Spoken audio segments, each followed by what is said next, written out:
todos. É um prazer estar novamente aqui no Consolador.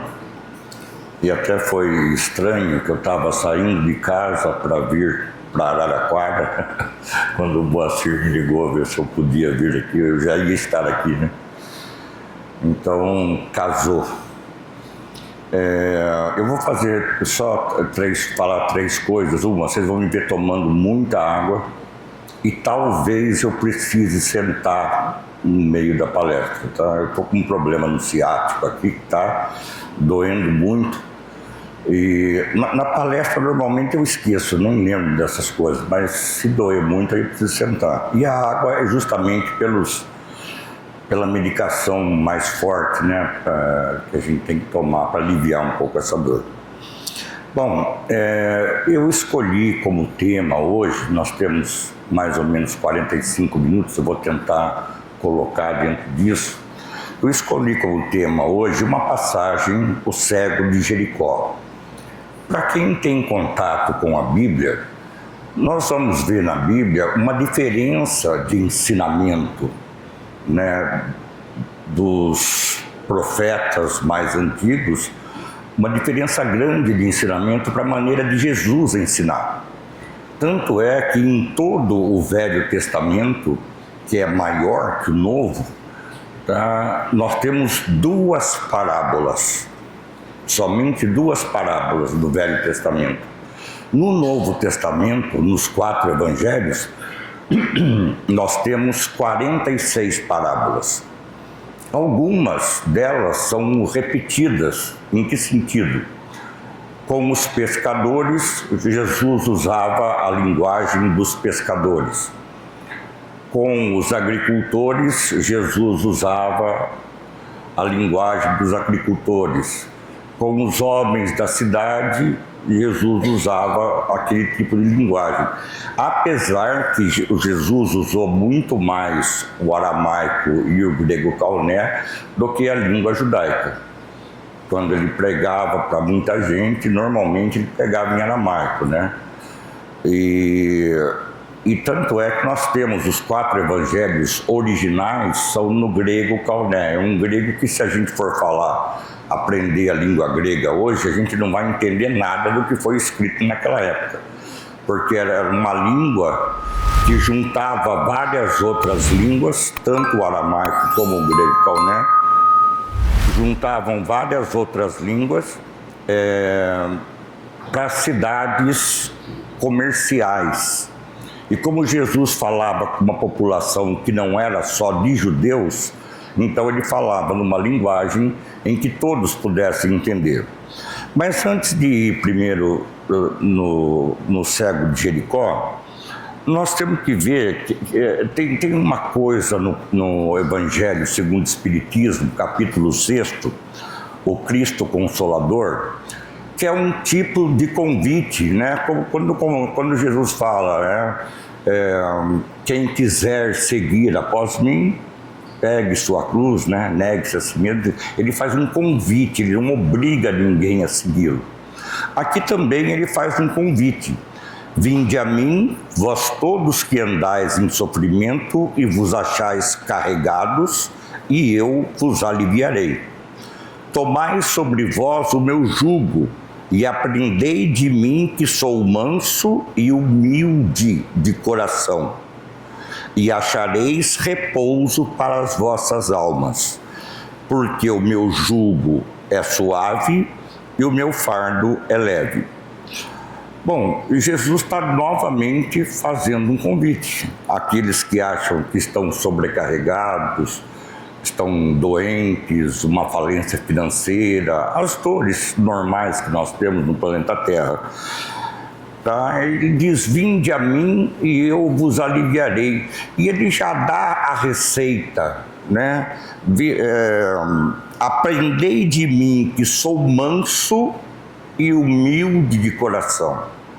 Então ele já dá a receita do que é segui-lo, do que é ir após ele.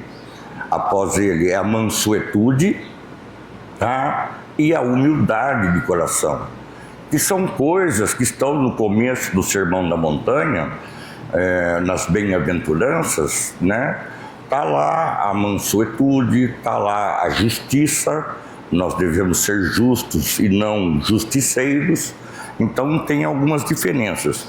E depois, para que haja um entendimento maior, quando a gente lê "porque meu jugo é suave", dá a impressão que nós estamos falando de julgamento. E não é isso. Tá? Na verdade, jugo é a sela que põe no cavalo ou no boi. Tá? Quando ele fala que o jugo é suave, é que aquela sela onde ele vai carregar o peso depois, aquela sela não estará machucando o boi ou o cavalo. Tá?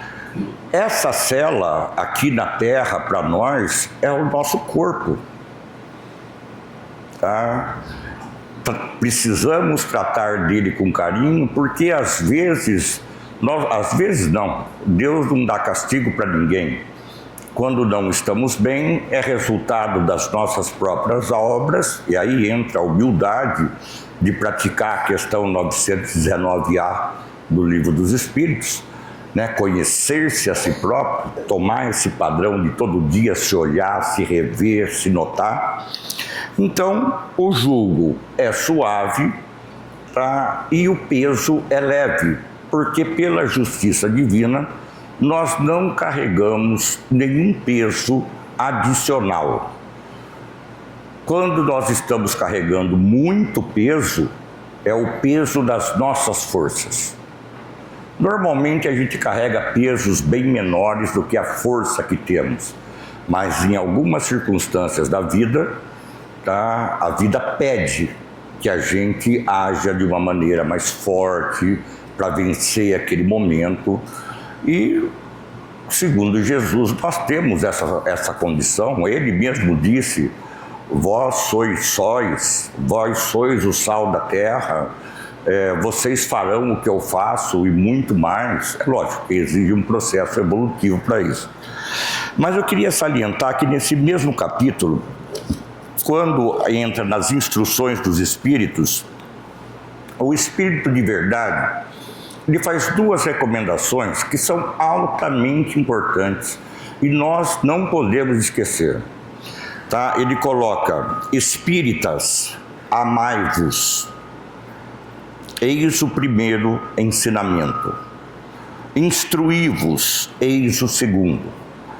Tá? Então, nós vamos partir daí, do que Allan Kardec está colocando, justamente no menor capítulo do Evangelho segundo o Espiritismo, que vem depois do maior capítulo do Evangelho segundo o Espiritismo. O maior capítulo sobre o Evangelho segundo o Espiritismo é o que trata da dor. Tá? É o 5º capítulo, Bem-aventurados os aflitos. O 6º capítulo do Evangelho segundo o Espiritismo, Allan Kardec já traz o remédio para a dor. Tá? E o remédio não é uma coisa enorme que a gente não saiba.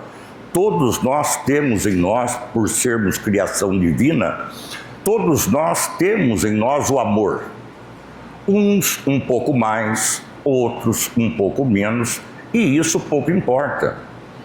O que importa é que a gente exerça o amor que temos. Quando nós entramos no movimento espírita, nós entramos com o amor que tínhamos.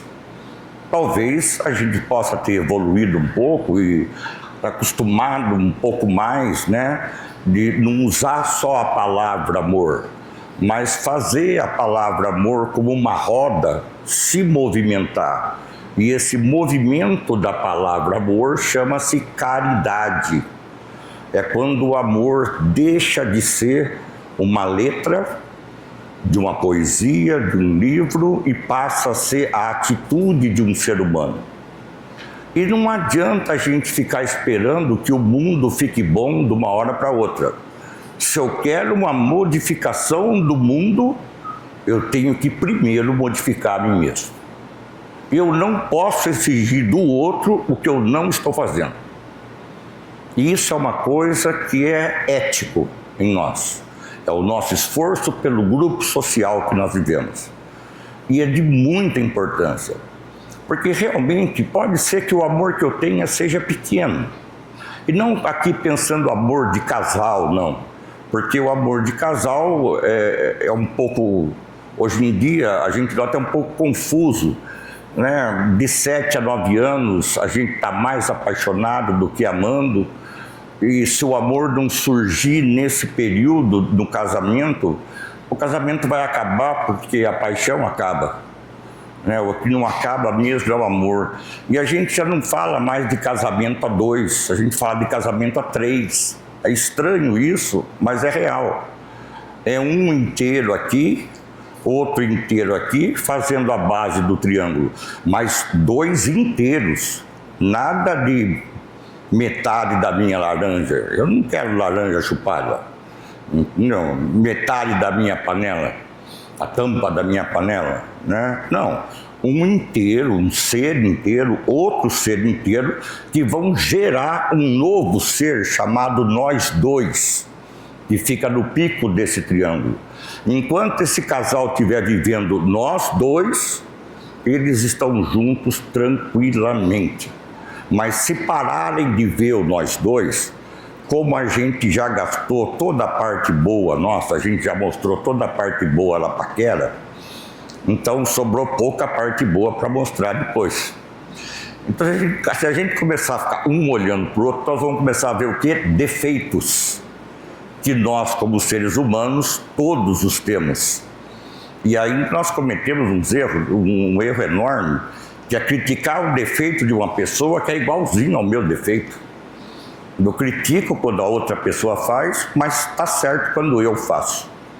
É meio estranho isso, mas a gente vive meio desse jeito. Mesmo porque eu não conheceria um defeito, eu não notaria que o defeito aconteceu se eu não o conhecesse.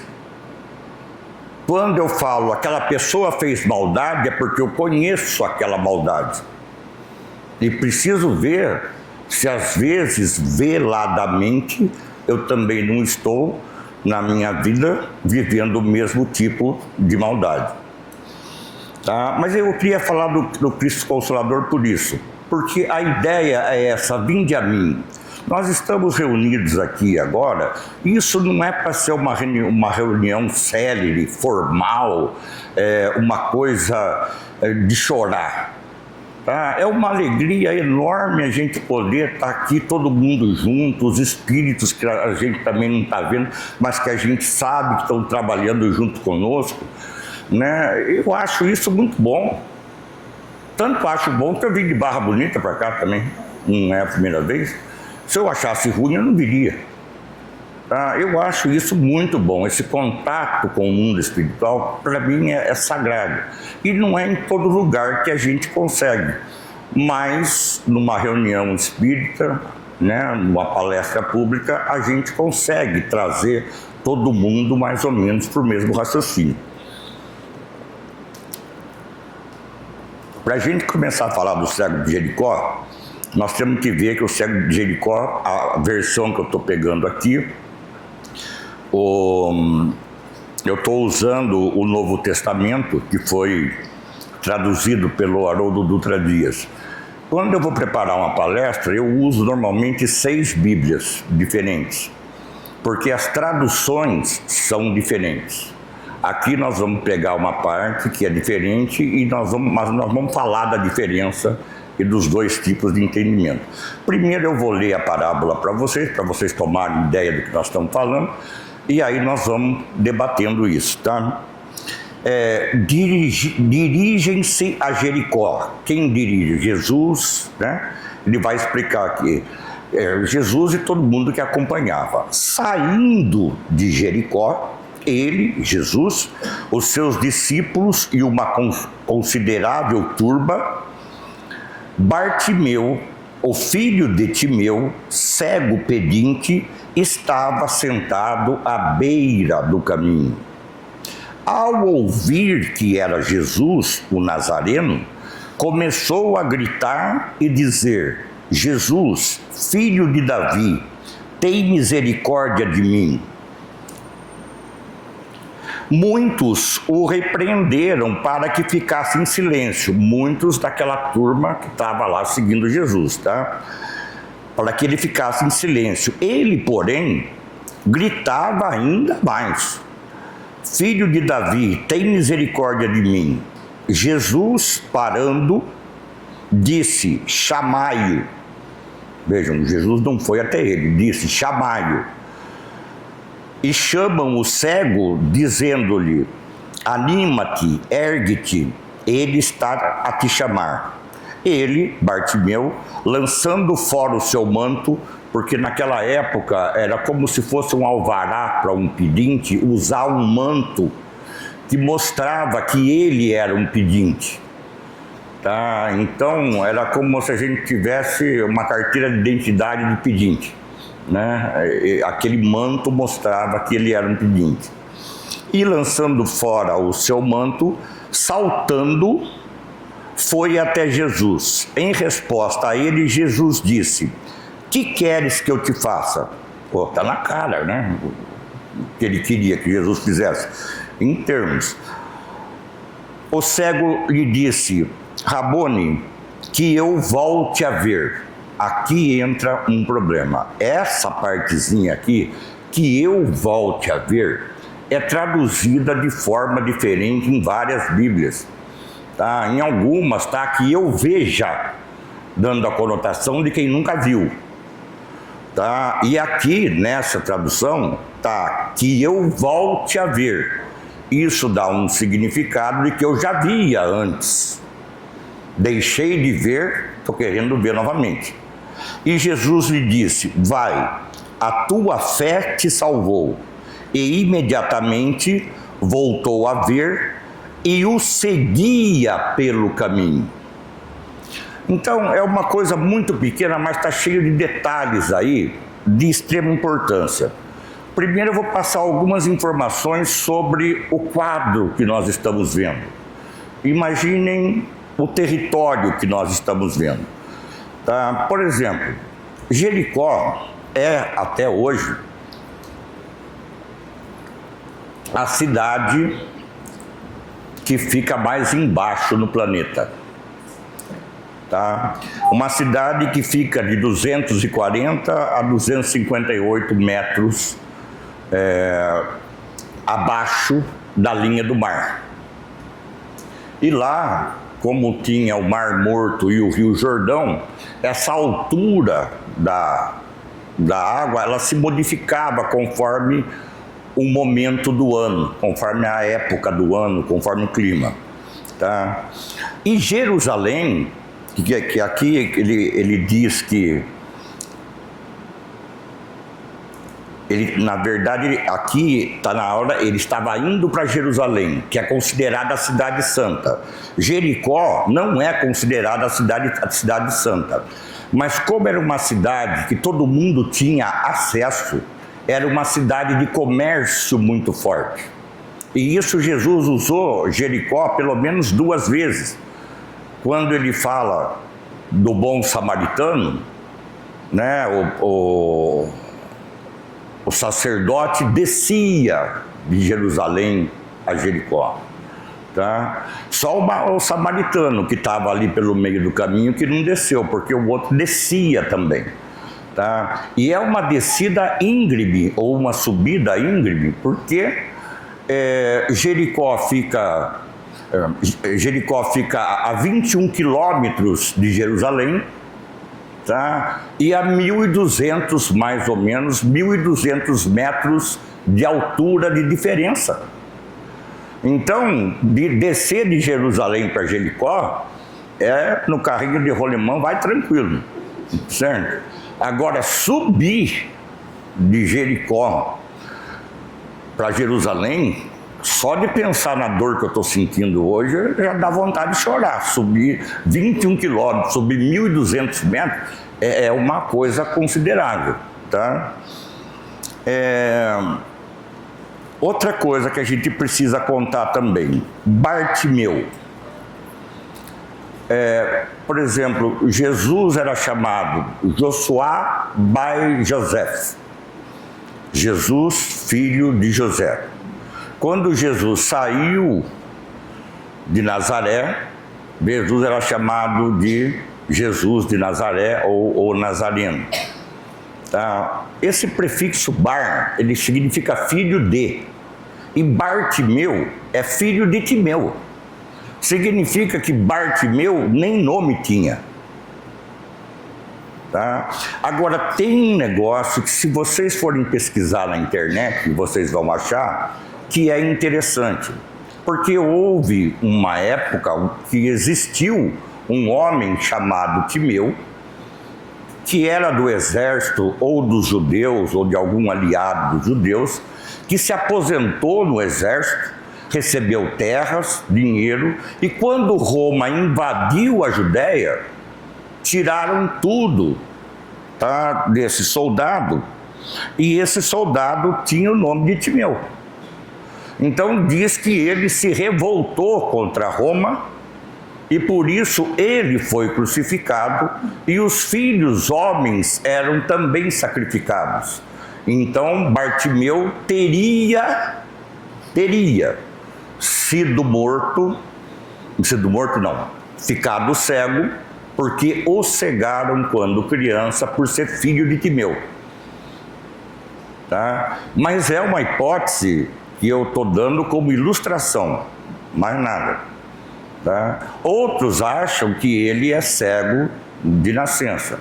Mas, de qualquer maneira, é muito estranho o fato dele não ter nome. Ele tem só sobrenome. Bartimeu, filho de Timeu.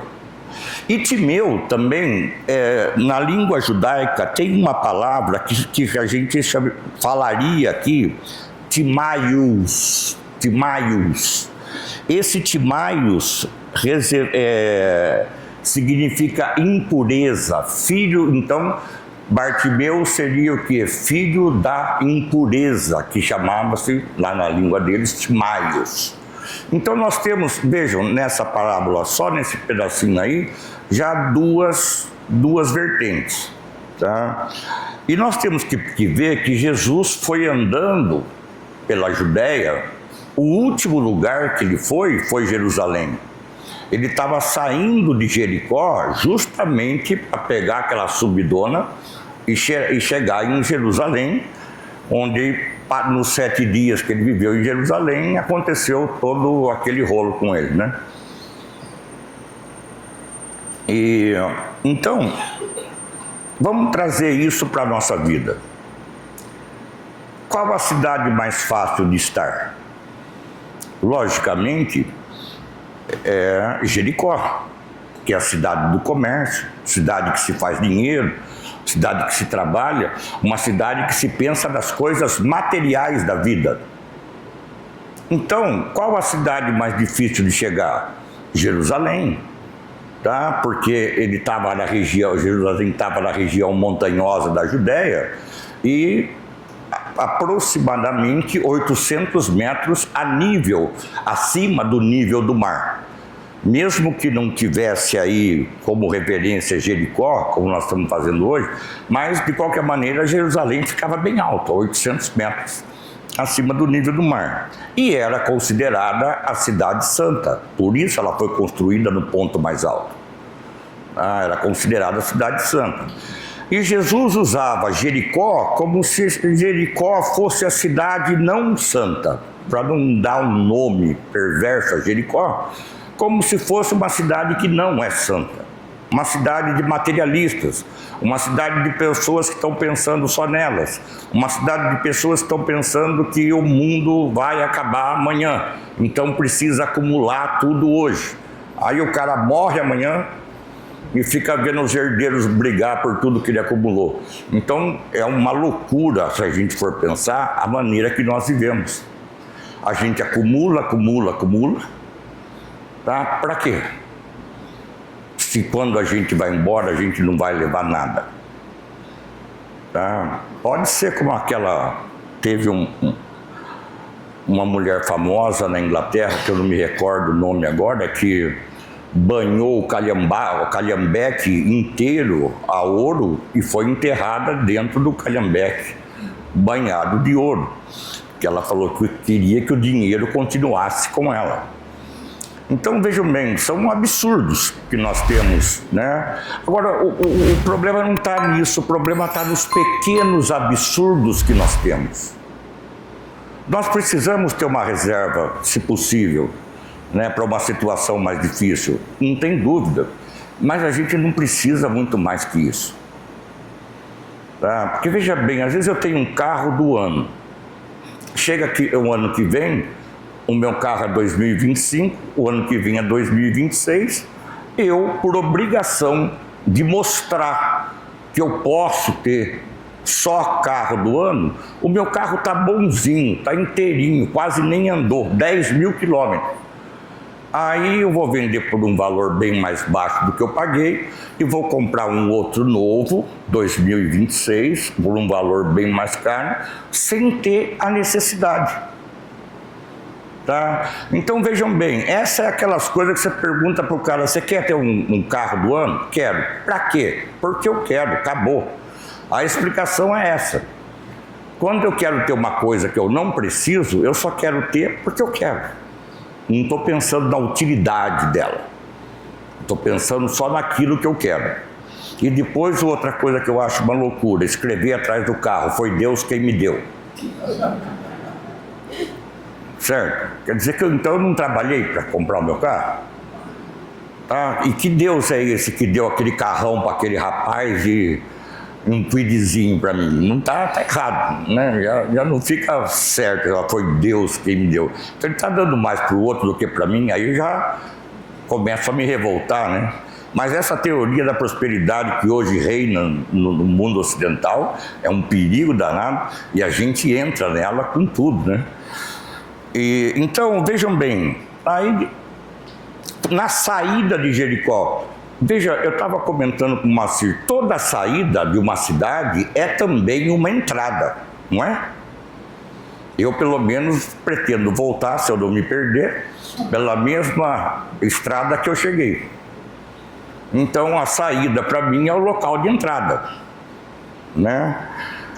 E eu estou falando que se eu não me perder, porque quando eu estava entrando, eu me perdi. Né? Vamos ver se saindo eu consigo não me perder. Então, lá Jesus, uma turba considerável, Bartimeu, então filho de Timeu. As duas histórias que eu contei sobre esse filho de Timeu, da palavra Timaios, ou se Timeu, aquele soldado, realmente existiu, são duas hipóteses. Eu não estou dizendo essas coisas como verdade absoluta, por favor, entendam isso.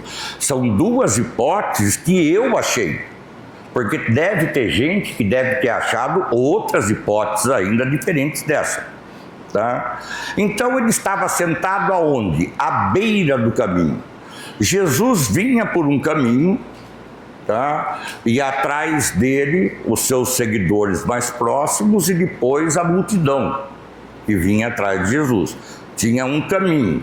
À beira desse caminho estava Bartimeu. O que Jesus está nos explicando com isso?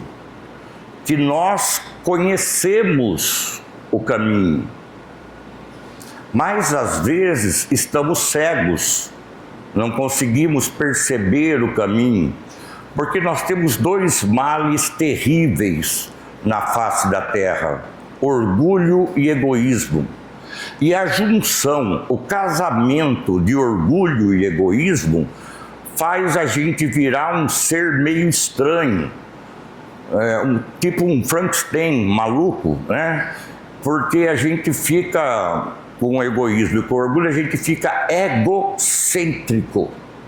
O mundo gira em torno de mim.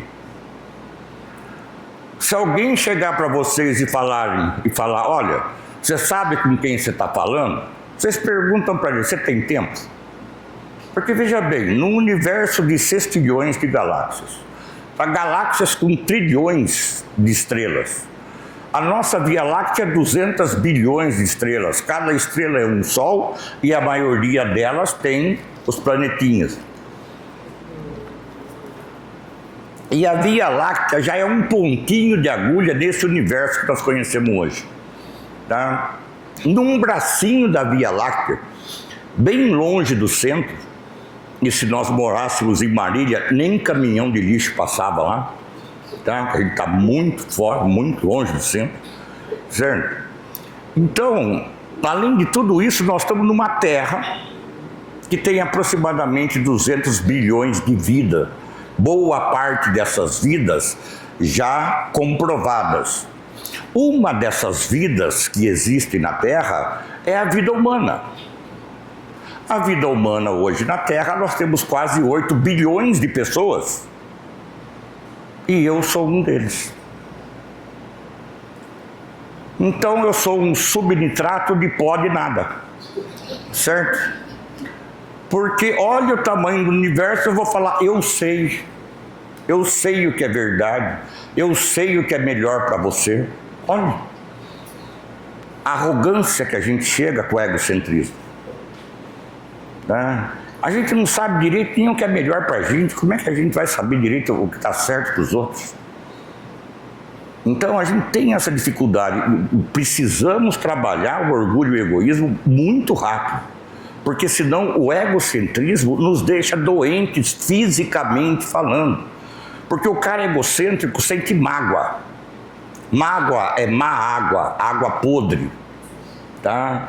Então é um sentimento ruim, um sentimento podre que eu trago dentro de mim em relação a alguém. Se nessa hora que eu estiver sentindo mágoa, eu vou estar muito bravo e carregando um cara das minhas costas, que é o referido da minha mágoa. E ele está lá em Ubatuba tomando cerveja, brincando com prancha, lá surfando, nem lembrando que eu estou existindo. Então a mágoa está fazendo mal para quem? Para ele ou para mim? O cara passa na minha frente lá e me fecha. Eu entrei aqui e fechei, o cara buzinou um monte lá, eu fiz de conta que não vi. Mas a gente está numa rua, passa alguém e fecha a gente, passou na placa pare, mas deu tempo de brecar. Aí, com esse calor que está fazendo, tá, eu estou com o meu vidro fechado, ar-condicionado ligado, som ligado, e provavelmente o outro carro, o que passou na minha frente, deve estar do mesmo jeito. Ou seja, eu começo a xingar. Né? Primeiro a gente vai tratar da progenitora dele, né? Com muito carinho. Depois a gente vai tratar da vida sexual dele, com muito carinho também, né? E a gente quase explode dentro do carro, as veias vêm parar aqui, certo? E o cara não ouviu uma palavra do que eu falei. Só eu ouvi. Só eu já tive 2 infartos. Nesse caso é perigoso eu ter um terceiro e morrer no trânsito. Mas não por causa de uma batida, porque eu sou meio louco. É o que eu falei do egocentrismo. Será que eu nunca passei numa placa pare? Será que eu nunca passei num sinal vermelho? Será que eu nunca parei numa vaga de idoso, apesar que agora eu posso? Será que nunca eu parei numa vaga de dependente? Será que nunca fiz nada errado, o que a maioria do mundo faz? Então, precisamos tomar cuidado com isso, sabe? A nossa vida é uma coisa a se lidada com carinho. Então, ao ouvir que era Jesus, Bartimeu começou a gritar: Filho de Davi, tem misericórdia de mim. Então muitos começaram a repreender Bartimeu, que ele gritava tão alto que estava abafando, que todo mundo queria aparecer para Jesus. Entendeu? Jesus era o centro das atenções. E aí, quanto mais os caras falavam para Bartimeu ficar quieto, mais Bartimeu gritava. E aí ele fala um negócio aqui. Jesus, parando, disse: chamai-o. Veja bem, Jesus parando. Jesus nunca para. Essa ideia de parando de um lugar fixo é uma ideia meio estranha para Jesus, porque ele vai impregnando as pessoas conforme vai passando, ele vai impregnando tudo com o amor que ele tem. Tanto é que ninguém tocava num leproso na época dele, e ele tocava para curar o leproso. Ele não estava nem aí se ele ia ficar leproso também ou não. porque ele tinha confiança, ele tinha fé, ele acreditava de verdade. Tá? Colocava a mão no cara. Mas antes ele perguntava: o que queres que eu te faça? Pode ver. Todo mundo que ele curou, ele perguntou antes: o que queres que eu te faça? Que é uma pergunta que parece boba. Não parece? Se eu sou cego, eu quero que me faça voltar a ver, é uma coisa lógica. Mas o que é esse ver, né? Então, Jesus, parando, disse: chamai-o. Jesus sabia que ele era cego. O que a gente normalmente faz com um cego? A gente se dirige até ele. E Jesus disse: chamai-o. Jesus não foi atrás do cego. O cego tinha que se virar para ir atrás de Jesus. Certo? E chamam o cego, chamam a multidão que estava ali, dizendo-lhe: anima-te, ergue-te, ele te chama. As mesmas pessoas que estavam falando para ele: Bartimeu, cala essa boca, que nós não aguentamos mais ouvir você gritar. Tá? Essas mesmas pessoas vão lá: Bartimeu, vamos, que Jesus quer te salvar. Espera aí, qual é a nossa posição verdadeira então? É um gráfico simples, 3 bolas. Uma bolinha em cima, uma bolinha embaixo e uma bolona grande no meio. A bolinha de cima significa 10% da população terrena de gente boa mesmo, que dá a vida para salvar outra pessoa, mesmo que ela nem conheça. E nós pegamos embaixo uma bolinha de 10% de gente ruim, daqueles que matam para ver o tombo. E olha como é só, a gente fala que o mundo é mau, olha como só tem 10% de gente ruim mesmo que mata para ver o tombo.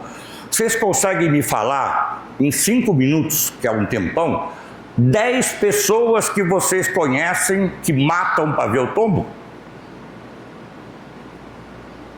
Mas se a gente pensar na sequência da nossa vida, nós vamos conseguir achar 10 pessoas boas para a nossa vida.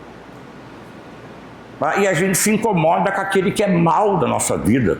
Pô, se ele é mal, deixa ele, é ele que vai ter que se virar.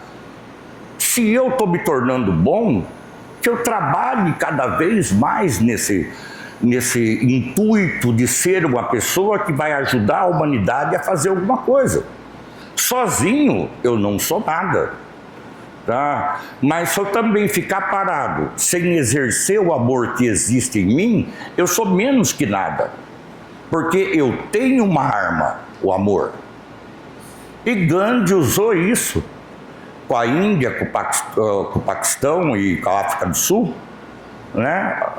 Libertando os países pelo amor e pela não violência. Se ele fez isso, por que nós não podemos fazer? Não precisa ser um país, mas nós podemos libertar a nossa família dos conceitos sociais que são bobos, são besteiras, são coisas que você fica fazendo só para mostrar para os outros. Não, às vezes o cara quer tomar uma cerveja, ele vai no restaurante mais caro, paga 20 conto da cerveja, que é 10 do outro, num restaurante mais maneiro. Mas ele precisa falar que foi naquele restaurante mais caro. Então ele paga mais caro para isso. Coloquem isso na vida pessoal da gente. A gente paga mais caro para tentar mostrar que é bom. E a gente só tem que mostrar que é bom quando a gente não é bom. Porque quando a gente é bom, já está mostrado. Tá? Então, olha o tipo de forças mentais que nós usamos no dia a dia e a gente não sabe porque chega no final do dia fatigado, cansado. Chega por isso, porque a cabeça é um rolo danado com essa coisa de mostrar para os outros, de fazer porque é assim que faz. Quem disse que é assim que faz? Outro dia estava vendo o Ariano Suassuna, um vídeo lá, que ele abriu uma enciclopédia e estava escrito o nome dele e do pai dele na enciclopédia com C cedilha. Ele foi atrás do Buarque de Holanda lá, aliás, pai do Chico Buarque, né? E para falar: escuta, como é que você põe numa enciclopédia o nome do meu pai, Suassuna, com C cedilha? Ele falou: não, porque o seu nome é indígena e o nome indígena se escreve com C cedilha. Aí o Suassuna falou, mas quem inventou isso? Quem falou isso? Se os índios não tinham nem língua escrita. Quem foi que inventou essa história de que Suassuna tem que ser com C cedilha e não com 2 S? E depois outra, é nome próprio. Nome próprio é meu nome. É minha propriedade. Não se muda o nome próprio. Tá? E ainda ele tirou sarro, falou, Suassuna com C cedilha parece marca de cobra, né? Jararaca, não sei o que, Suassuna. Ele brincou ainda com isso. Bom, então, chamai-o, Jesus disse. Então, vocês viram que as mesmas pessoas que estavam metendo a boca lá no Bartimeu, as mesmas pessoas em poucos segundos mudaram. Isso, se a gente for pegar o professor Clóvis de Barros Filho, ele fala muito bem isso quando ele fala da pamonha.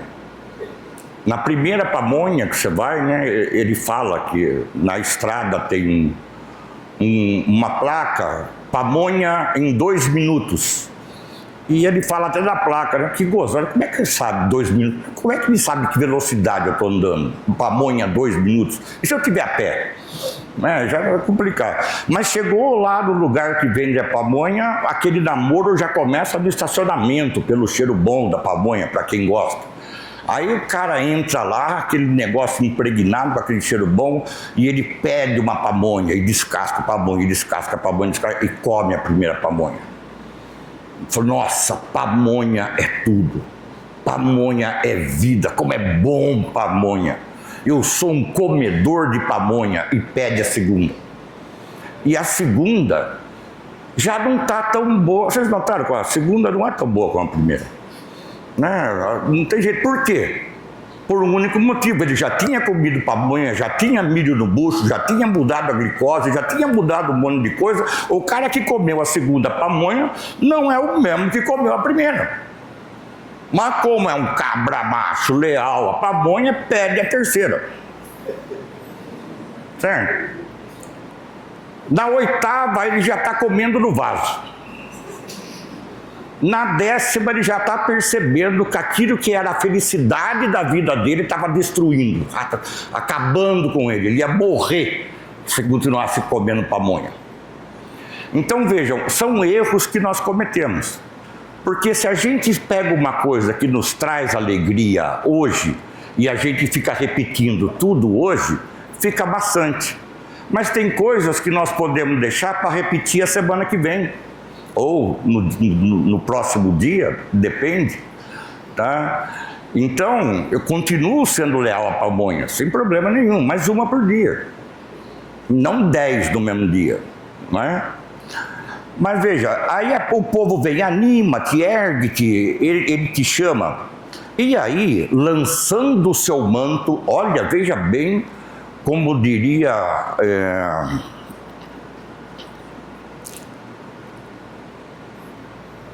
Baruch Spinoza, o ganho de poder que o Bartimeu tem. O ganho de poder. Ele te chama, Bartimeu pega aquilo lá, era a sobrevivência dele. O que ele tinha pedido naquele dia, se tivesse recebido alguma coisa, estava naquele manto. Tá? Ele joga o manto fora, quer dizer, jogou o que é de material. O que era mais importante de material que ele tinha era aquele manto que cabia as coisas que ele tinha ali. Ele joga fora. Aí, aqui na parábola continua. Lançando o seu manto, saltando.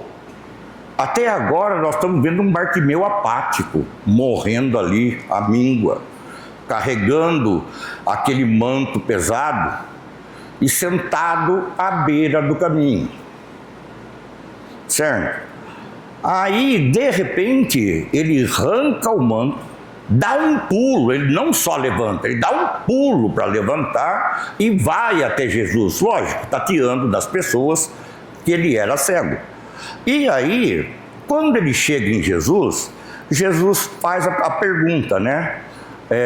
Que queres que eu te faça? E ele responde, Rabone, que eu volte a ver. Vamos ver o significado do que eu volte a ver, então. Por exemplo, eu tinha um tipo de vida lá atrás, que eu vivia bem, que eu fazia boas escolhas, meu livre-arbítrio estava bem amplo, eu estava, como diz a questão 614 do Livro dos Espíritos, perto da lei divina, que é o amor. Então, meu livre-arbítrio mais ampliado, pouco destino, bastante livre-arbítrio. Mas, de repente, eu tomo uma atitude equivocada e, por causa dessa atitude equivocada, para não perder o jogo ou para não achar que fez besteira, continua tomando atitudes equivocadas por causa daquela primeira atitude equivocada. Então mudou o padrão de vida, mudou a vibração, então ele fica longe da lei de amor.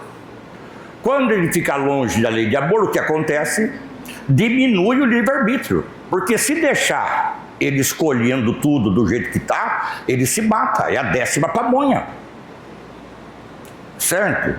Então, uma perda financeira, uma doença, que às vezes o cara fica 5 anos de cama e depois levanta como se nunca tivesse tido nada. Certo? Alguém que está fadado à morte, de repente acorda e fala, nossa, eu quero viver, quero viver.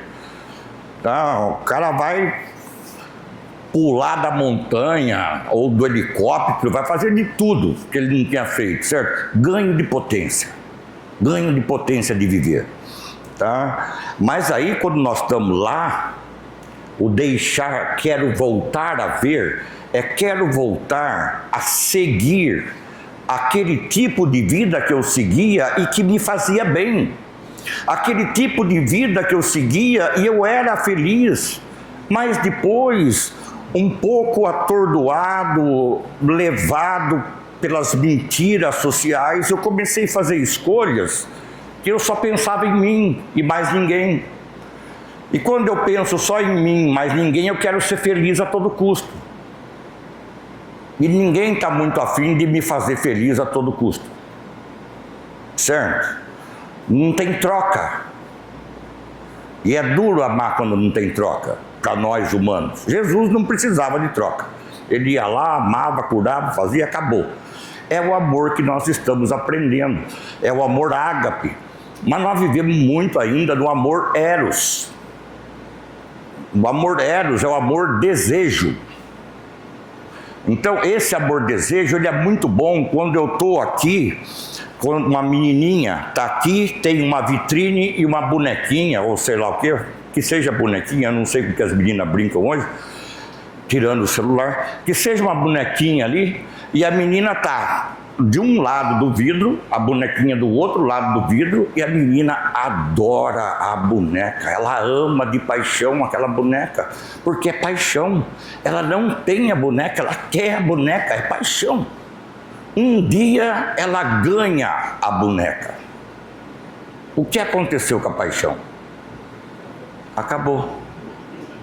Em uma semana, aquela boneca, se a mãe da menina for organizada, já vai estar no baú de brinquedos usados, que não mais serão usados. Porque acabou o desejo. Infelizmente, nós ainda estamos vivendo esse amor eros na maioria das nossas atitudes. Tanto é que tanta coisa erótica, erotismo, eros motel, né? Então a gente vive ainda muito próximo desse amor eros, e o amor eros quer recompensa. O amor ágape, que é o amor maior, que é o amor que Jesus sentia, esse amor não pede recompensa, ele só ama. Aí então Jesus pergunta, ele fala que eu volte a ver. Então aí o que nós estamos narrando? Uma situação de vida que eu estava indo por um caminho, tendo boas escolhas, e de repente, por uma situação qualquer que aconteceu, vejam, e não é pecado. Pecado tem que sair do dicionário. Eu tenho responsabilidade pelas minhas atitudes, e não pecado. E outra coisa, o nosso Deus não é carrasco. Está escrito lá, Jesus já coloca no Sermão da Montanha para não fazer juramento de forma nenhuma. Mas se um dia a gente fizer um juramento bom, como é que nós vamos pagar a Deus? dando amor, e não caminhando de joelho até não sei aonde. Parece que Deus só quer que a gente se ferre, né? Desculpa a palavra, mas parece isso. Parece que para um ente querido meu melhorar, eu tenho que quebrar metade de mim mesmo. Não é isso não, não é isso não. Deus vai pela minha fé, eu estou tentando ajudar com a minha fé, e se aquilo lá deu certo, é alegria para ele e alegria para mim. Não tem que ficar pagando com pesos enormes. Esse Deus cobrador tem que sumir das nossas vidas. E isso é por causa do Jesus que nós cultuamos. Nós cultuamos o Jesus crucificado, aquele todo ensanguentado, com aquela coroa de espinho na cabeça, morto. Chega, gente, é para cultuar o Jesus do domingo, o Jesus ressuscitado, o Jesus que venceu a morte. Ele precisou ter uma morte trágica para ter uma volta triunfal. Tanto é que Paulo de Tarso fala, se Jesus não tivesse revivido, vã seria a sua filosofia. Mas a ideia de Jesus voltar, quando ele fala, meu reino não é desse mundo, dá duas ideias novas para a gente, né? Pode ser do mundo espiritual, ou pode ser que através das encarnações a gente vá melhorando esse e passe a ter um mundo bacana, que eu acredito que lá por 2090 vai estar acontecendo. Eu vou estar ali com uns 2 anos de idade, mais ou menos, quando isso acontecer, mas eu quero estar para ver, né? Então, vejam bem, a outra versão é para que eu veja. Vamos ver aqui, eu não estou dizendo que uma está certa ou outra está errada. Aqui eu veja é para aquele que nunca viu. É para aquele que nunca viu. Por exemplo, o pai do meu netinho é mineiro. Mineiro não tem mar perto dele em lugar nenhum. A primeira vez que ele viu o mar, ele ficou super encantado. E eu acredito que eu acho que quando eu tinha 5, 6 anos de idade, a primeira vez que eu vi o mar, também fiquei super encantado. Só que o pai do meu neto, era minha segunda esposa, ela faleceu, mas quando ele viu o mar, o meu neto já tinha visto. Olha que interessante, o filho dele viu o mar antes dele. E ele conseguiu ver o mar e achou aquele negócio maravilhoso. Então voltar, quero ver, está ligado a isso. Eu quero ver uma vida maravilhosa. Eu quero ver uma vida cheia de amor. Eu quero ver uma vida onde eu seja útil. Onde eu seja útil. Onde eu tire o happy hour das 18 horas de sexta-feira e passe já a ter o happy hour na segunda-feira às 8 da manhã. Porque a nossa vida só tem sentido, ou o nosso trabalho só tem sentido quando a gente está servindo alguém. Até o trabalho profissional. Ele só tem sentido quando a gente sabe que no fim da linha, aquele que confiou no nosso trabalho está satisfeito. A gente está feliz quando sabe que aquele que buscou nossa ajuda, porque achava que a gente tinha competência para ajudar, no final das contas, agora está feliz. Por que a gente tem que ser feliz na hora do ócio? Por que a gente tem que ser feliz? E é gozado que o happy hour, você faz um único movimento, né? Esse.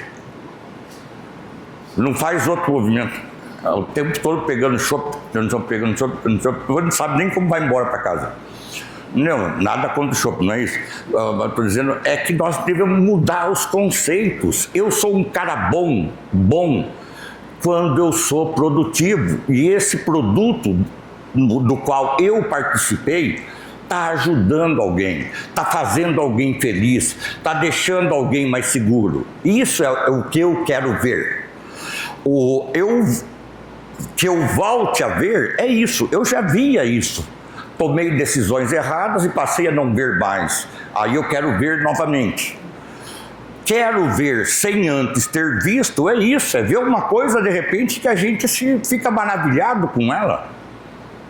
Se eu fosse fanático, eu diria para vocês, o espiritismo é uma coisa que eu fico maravilhado com ele.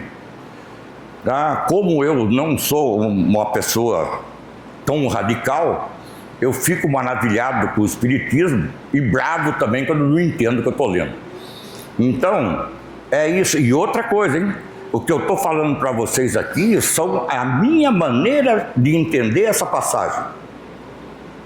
Tá? Se vocês concordam com alguma coisa, estudem, se aprofundem. Se não concordam com alguma coisa, que tem todo o direito, estudem, vão ver se está certo ou se está errado. Espíritas, amai-vos, espíritas, instruí-vos. E para a gente terminar, que eu já estou passando muito da hora, então Jesus lhe disse, vai, a tua fé te salvou. Jesus disse, vai, não vem. Vai, a tua fé te salvou. E vocês já notaram que todo milagre que Jesus fazia, ele nunca falou para ninguém, eu curei aquele cara lá. Nunca. A tua fé te salvou. Sempre era obra do próprio doente. A fé do próprio doente, o acreditar do próprio doente. Tá? E a gente, se a gente ajuda alguém a pegar uma pedrinha assim do chão, a gente já sai contando para todo mundo. Vocês imaginam, por exemplo, eu vou no centro, lá na Barra Bonita, a reunião de sexta-feira, eu vou na quinta, passar um esfregão no chão do centro, tá? Aí chega na sexta, eu entro mancando, tá lotado, mancando. O que você fez? Não foi nada, eu nem falo, é coisa de caridade, eu nem falo. O que você fez? Eu limpei todo esse salão ontem para receber as pessoas, mas nem comento com ninguém, porque é uma coisa que eu faço para Deus. Qual é, gente? Entendeu? A gente sabe quando a gente está sendo hipócrita. Esse é o problema. A gente vê a hipocrisia no outro, vê a hipocrisia nossa, mas parece que a nossa hipocrisia vale, não vale a hipocrisia do outro. Então é hora de mudança, tá? É hora de mudança. Porque ele fala aqui, vai, a tua fé te salvou. E imediatamente Bartimeu voltou a ver. E detalhe, e o seguiu pelo caminho. Ele não estava à beira do caminho no começo da história? Quer dizer, ele sabia que o caminho existia. Ele sabia que o caminho existia, tá?